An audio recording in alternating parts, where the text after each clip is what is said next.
This will be part 2 of our neuro assessment presentation. For this, I want us to remember that it's very important that when we're looking at this, neuro itself is a lot of information. But from a NCLEX perspective, we're training you to be basic nursing.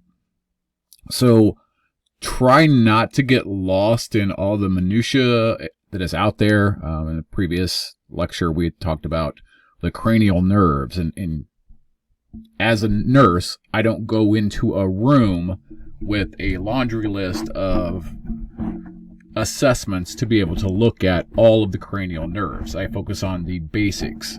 And that's what we're going to try to keep doing here, so that when we are looking at NCLEX RN, we're making sure that we are picking just the fundamental pieces that are important to a neuro assessment.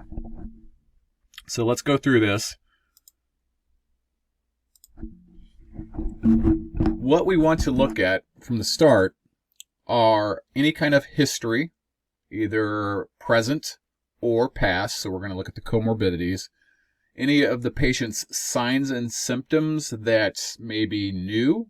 We talk about the acute disease processes a lot and what's that mean for this client in this moment.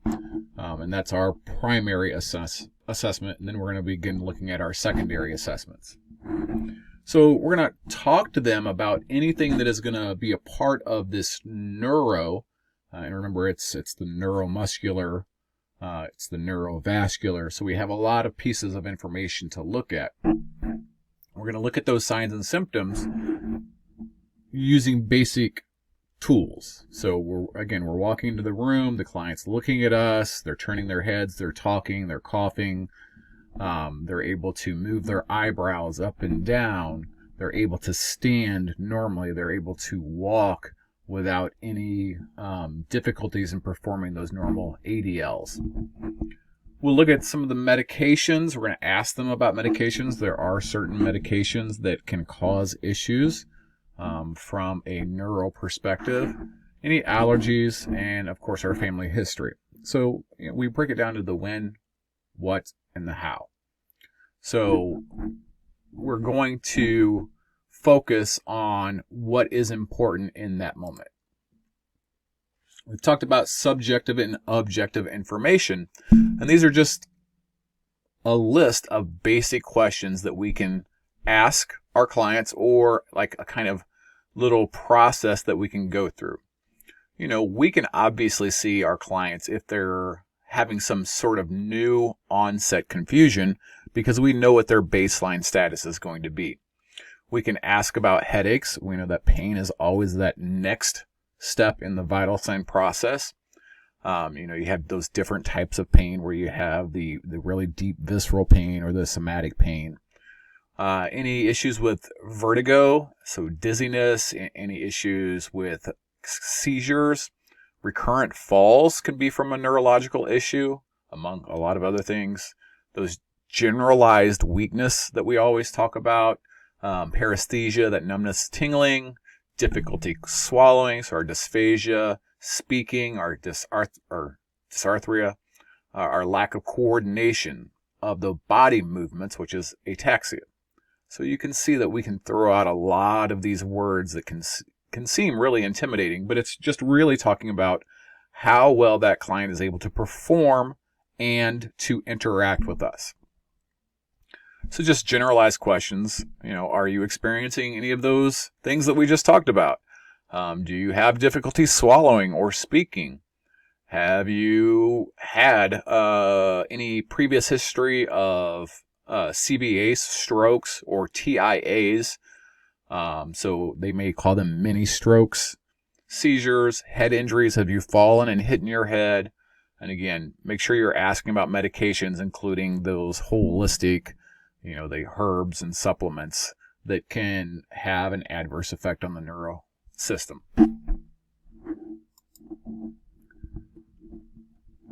We're going to obtain this information, right, while we're talking to the client, and that's going to help us to determine how effectively they are able to communicate, We're going to look at their behavior, their language, their mood, their hygiene that can give you subtle cues. And then talk about any issues with hearing, seeing, make sure that we are documenting, that we have these exceptions if they're wearing glasses or hearing aids. So it's the difference between signs and symptoms, right? And we're looking at signs. That's something that I can detect, even if that patient is unaware. And a symptom is something that they know about. And we're just talking about subjective and objective information. So during our routine assessments, that's the objective piece that I'm going to get. We're going to talk about their LOC and what is their baseline. Are they able to participate in those ADLs? Are they able to feel when we're doing our hand pushes and pulls? Are they able to show us that they have adequate motor function, motor strength? We can tell a lot by their general appearance, their posture, if we can get them to walk. And then we're going to listen. One of the big things that can affect a client, I teach cardio as well, is our cardiovascular system. And we can auscultate for any kind of carotid artery bruit or abnormal swishing of blood.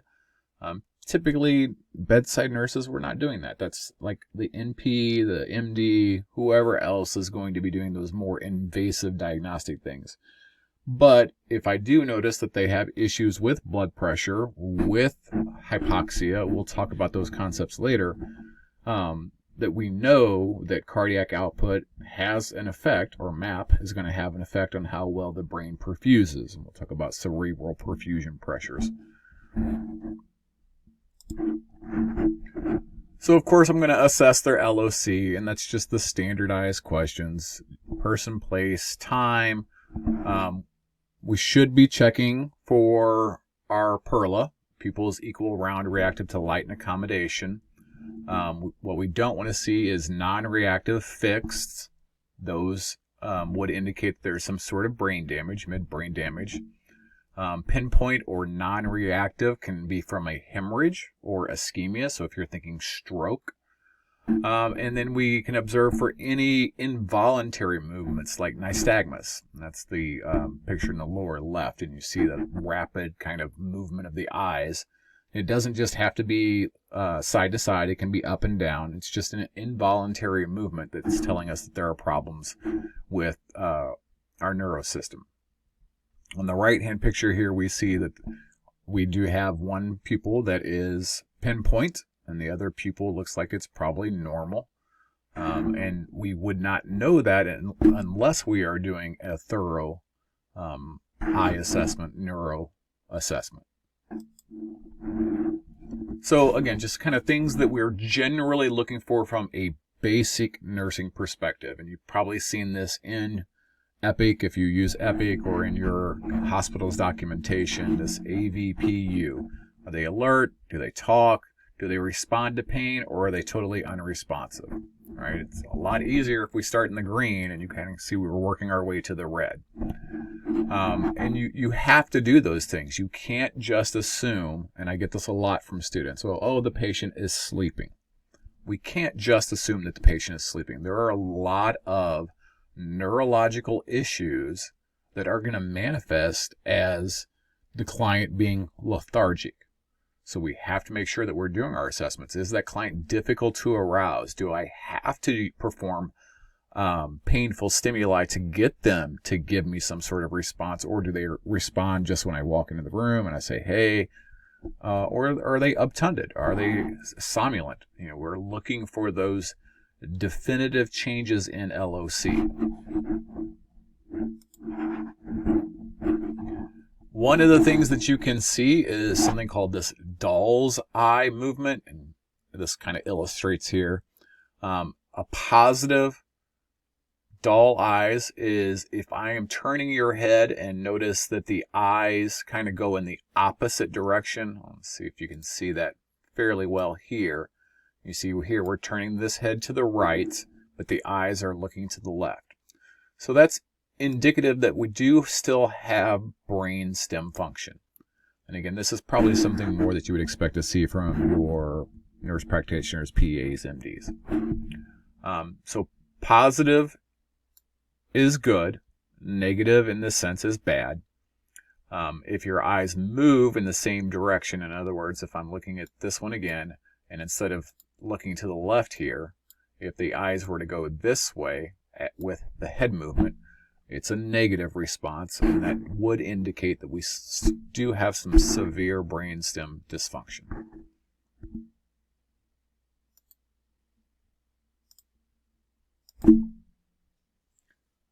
Our vital signs are going to be pretty important for us, but again, they are not the earliest indicator. You cannot just rely on blood pressure, heart rate to tell us that there are neuro changes happening. This is going to be more of the holistic picture here. Especially we see when we have issues with temperature extremes. We know that the temperature is regulated by the hypothalamus. Basic nurses don't need to know that, where our brain helps regulate body temperature. But the higher the temperature is, so if we are experiencing hyperthermia, it's going to increase that cerebral O2 use. It's just like your heart when we talk about the coronary arteries. We need to supply our brain with oxygen. So basically, about every 2 degrees Fahrenheit, your brain is going to require more oxygen. And it's going to have an increased metabolic demand. And if we don't see that increase, we're going to have an increased risk for ischemia, which again can lead to an ischemic stroke. You do have things called neurogenic fevers, which we know that there is damage to that hypothalamus.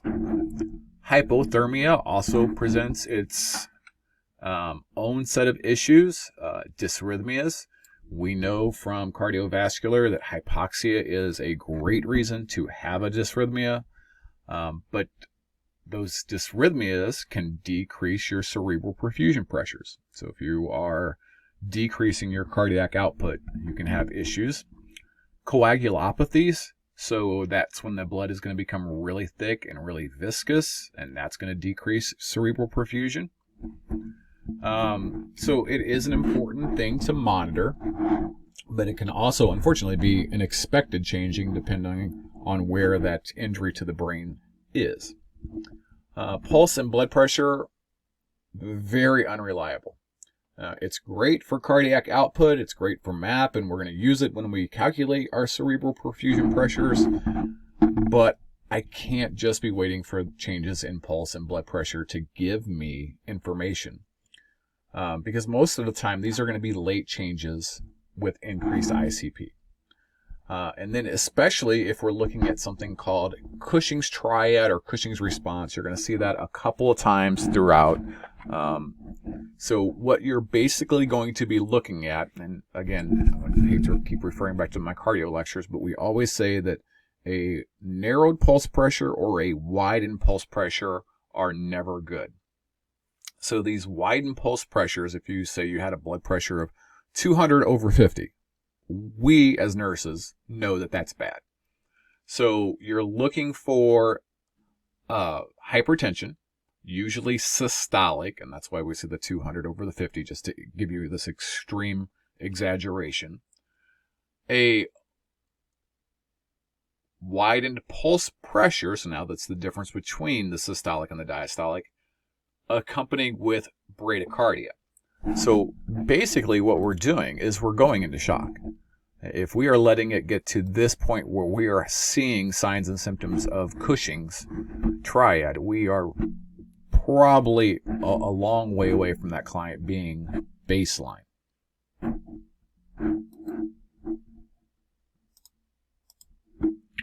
Here's just some basic information over ICP and CPP. You'll talk about those when you talk about head injuries, when you talk about just strokes in general. ICP simply means I have an increased intracranial pressure. Again, our head is a closed cavity. There's only so much room up there unless you're an infant, and then you can actually maybe see a little bit of that brain swelling. You're not going to see that in adults. So a normal Intracranial pressure, ICP, is going to be about 7 to 15, and it's measured the same way we do blood pressures, millimeters of mercury. Any ICP greater than 20 typically is going to require some sort of immediate intervention. So I want us to think about that. Is there a whole lot that I can do as a nurse to decrease that ICP? We're going to look at the basic things. Positioning. That's going to do a lot. Keeping the head midline.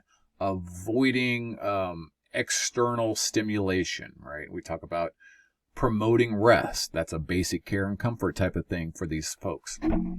But we can also use medications. A lot of these clients with neuro issues are on some sort of either paralytic or mannitol, which is a diuretic. We can use things to decrease inflammation. So we have a lot of medications at our disposal to help us decrease the overall ICP. And then you go on beyond that, and we can start talking about drains to pull off this fluid. And it'll make sense when we talk about the CSF down at the bottom of the slide, why we would want to do that. So your changes in LOC are still going to be your earliest and best indicator of some sort of changes in neuro, and that includes increased ICP.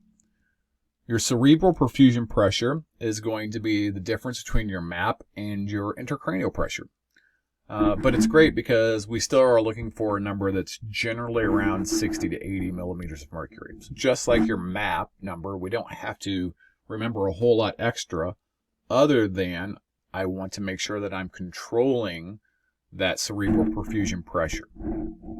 So if the example here is if I have a MAP of 100 and my ICP is 15, I have an ICP of 85.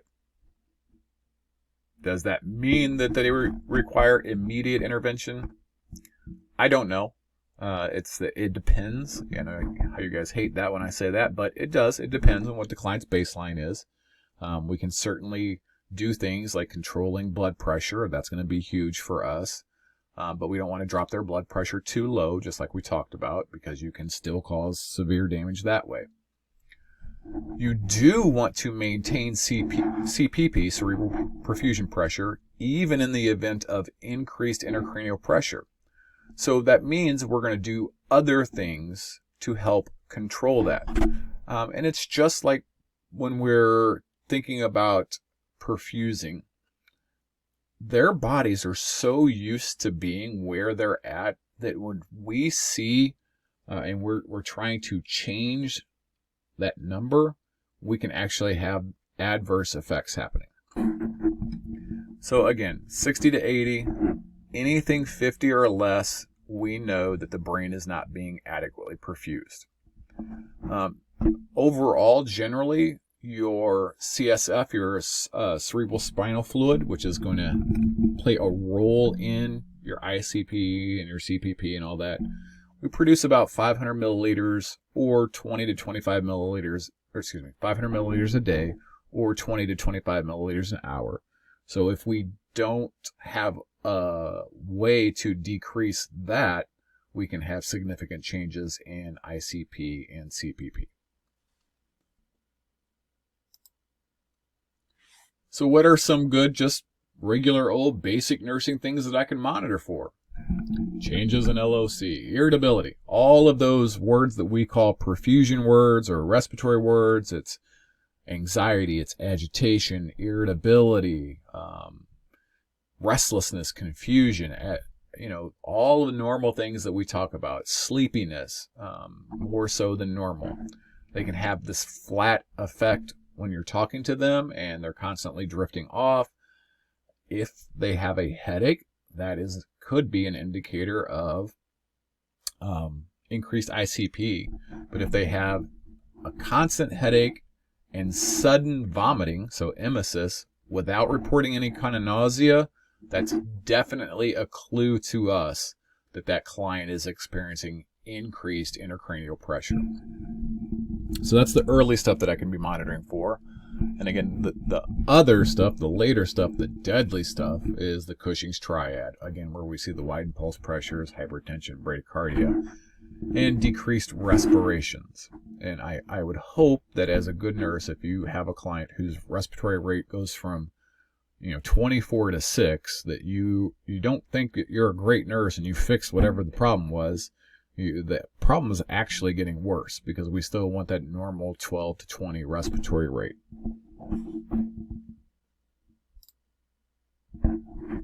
Okay, some just general kind of nursing care. We've kind of talked about this, but keeping that head straight in a neutral position. You could certainly consider a C-collar. It requires a lot of care. And I would say this, from a basic nursing perspective, most of these clients are probably on either a neuro step down or some sort of ICU setting. So you do get a little more hands-on care. If we do have to roll this patient, we want to log roll them. So we're going to have to ask for help. Lower CO2 means lower ICP. So carbon dioxide promotes vasodilation in the brain, which results in more swelling, which is a bad thing. So one of the things that we can do for this client is to hyperventilate them. And that's a simple airway breathing circulation answer. That's exactly what I would expect to see on something like NCLEX. So it is beneficial. It will help blow off that CO2 to maintain a normal ICP. We've talked about positioning. Typically speaking, it's semi-Fowler's 30-35 degrees. We want to make sure that their necks aren't flexing or bending. That's going to put increased pressure in the brain. We want to teach them to avoid coughing, sneezing, or blowing the nose, bending below the areas of the waist, all those things. Avoid any kind of Valsalva maneuvers. And it seems silly, but we think about it all the time. There is a reason that we give Ducasat and we give Miralax in the hospital setting, especially if we know that they're going to have maybe neurological issues. Because, again, that's going to increase issues with ICP. And then suctioning for our trached or intubated clients, we want to, again, stick to our rules. It should suction 10 seconds or less. You're going to hyperventilate or hyperoxygenate the client beforehand.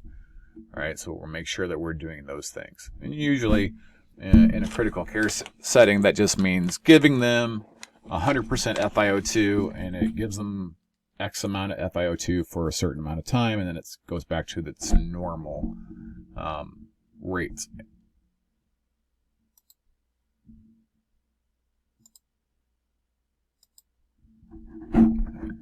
So those are the things that I can walk into the room and kind of look at and do. The other things that I have to do is to finish the whole neuro assessment. So we're going to assess their motor strength and sensation. Hand pushes, pulls, feet pushes, pulls. Squeeze my hands. Do you feel where I'm touching? Do they have good upper body strength? And are they able to feel in all extremities? And over here we kind of see those scores. Right, so as we're going through that, if they obey command, they're just getting a score of 6. This is not something that you would have to remember. It's just an example of what you will see in your charting. And then it goes through the whole process of either obeys command, they localize to pain, so if you go and you put some painful stimuli on them, they're going to move towards that. Or they withdraw from pain, so they're moving away from that. They're still probably not crossing that center line. Do they have abnormal flexion? We talked about posturing, decorticate and decerebrate posturing. Babinski's reflex is another one. Are they having extension, so it's flexion and extension, or no motor responses?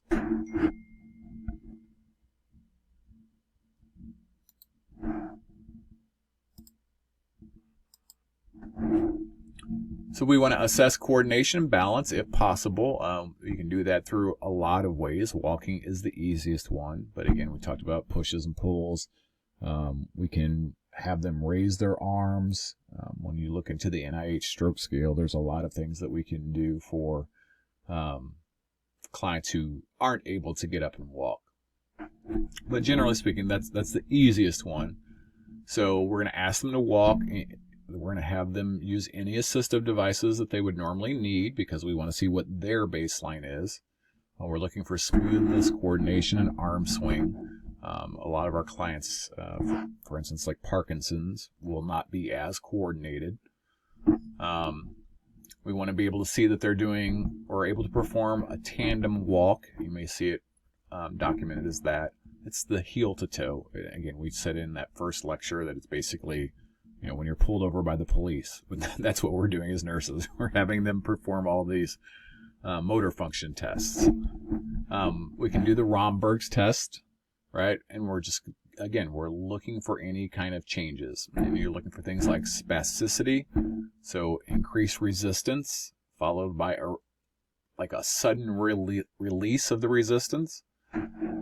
Hypotonia, so they're flaccid, they have a decreased muscle tone, and then dystaxia or ataxia, and that's your muscle incoordination or lack of. And then you get into the optional, those cranial nerve assessments and deep tendon reflexes. Again, you and I aren't going around with those checkoff lists looking at all 12 cranial nerves, and we're not going around with little hammers to assess clients' reflexes generally from a bedside nursing perspective. So here's the example of the Romberg test, right? So we're going to have them stand with their hands close to their body when them close their eyes, and we're going to look for kind of any swaying movements, and we see them swaying there in number 3. And then they may also try to gently tap you to see if you're able to regain your balance. This probably is not something that I would expect the nurses to be doing, but I have seen Romberg test questions out there. So we know that good assessments detect changes early, way before changes in the vital signs. It's changes in LOC first. You're still going to look at your trends. You have to do that trending. You have to monitor those vital signs. You have to do your neuro checks, any kind of pupillary changes to Perla.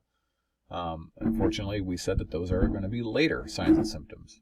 And then we talked about how temperature can profoundly affect your assessment and increase a client's overall ICP.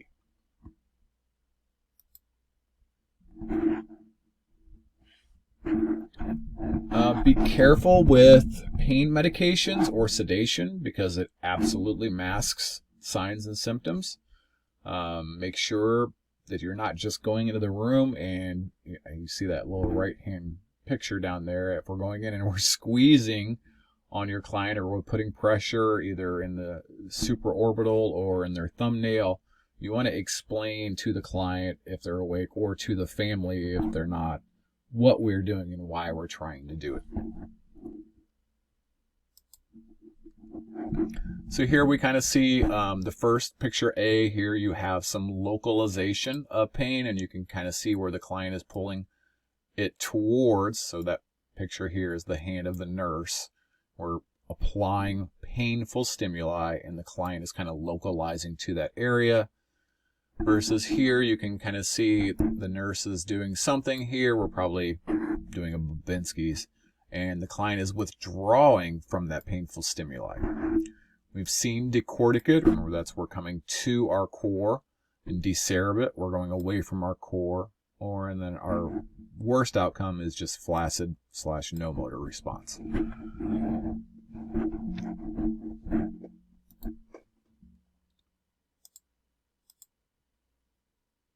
We're looking for any kind of spontaneous movement if the movements are purposeful. Are they doing things that make sense? Like, are they reaching for the endotracheal tube? Are they scratching themselves? Or are they just spontaneous, non-purposeful movements? And that non-purposeful is the big one. We've talked about the fact that you just can't let them sleep all day. I know as a new young nurse, it's a hard thing to do, but we really expect you, if you're a morning nurse, if you're a day shift nurse, you're in the room after you prioritize who you're going to see first, and you're in those rooms at 7:30. It's part of the deal with being in the hospitals, and I always tell my clients, I'm like, hey, I know this sucks. This is something that we have to do to make sure that you are improving and not getting worse. But the sooner that we do it, the sooner we're allowing them to go back and get more rest. My thing is, I get in report all the time. Well, that's how they've been all day. Well, that doesn't mean that that's their baseline. That could be a significant change over time that just the nurse did not respond to or is not aware of. So you have to make sure you're doing your assessments. And then I wanted to talk about sodium here. We don't generally think of our electrolytes when we're walking into a client's room, but it's one of the things that we know has a profound effect on their neuro status. And over here we have some symptoms of severe / acute hyponatremia. So anytime that sodium is going to be less than 135, you're going to look for the different things. If you notice the nausea, vomiting, the headache, the lethargy, that's like everything. Seizures. If they're obtunded, are they in now a coma? So we get clients in all the time, whether it be ETOH or diabetes insipidus, whatever, and we have issues with sodium. That's the extreme side of what we would see. More generally, what we would see is the symptoms of fatigue, nausea, dizziness, gait disturbance, forgetfulness, and muscle cramps. And we kind of forget about those things. We forget about the easy things to be looking for.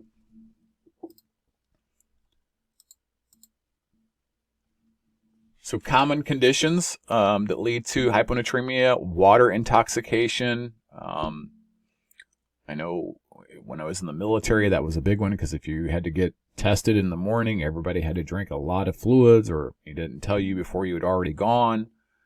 So we have renal disease, issues with diarrhea and or vomiting, issues with heart failure, issues with pituitary tumors, or syndrome of inappropriate antidiuretic hormone, where we're making a lot of urine. We talked about medications, diuretics, SSRIs, antipsychotics, NSAIDs. NSAIDs actually will blunt the effectiveness of diuretics, but they will also cause you to lose sodium. A patient with an elevated blood pressure could have severe neurological changes because of the increased risk for hemorrhagic stroke. And we're going to throw in ischemic stroke on there as well. And then, of course, hypoglycemia can cause altered or depressed neurological function. We've talked about things to do. We said keep the head of the bed, 30, 35 degrees unless contraindicated. Usually that would include keeping the client flat. Keep the head midline. We want to promote venous return so that some of that ICP can drain away. We want to make sure that we're performing good oral care, and you can do that and also stimulate a gag response from the client at the same time. So we're eliciting that cough reflex, and then we're looking for any kind of changes in their facial response. So that's basic bedside nursing. It absolutely starts from the minute that you walk into the room and you are talking to the client and they are responding to you. But to make sure that you know what is a change and what is not a change, you have to have that baseline assessment information. So make sure you're getting what you need when you're getting a report. What is their baseline? What is their neurological status? And we don't want to hear, that's their baseline, because that's not going to be beneficial to you. All right. If you have any questions, let me know.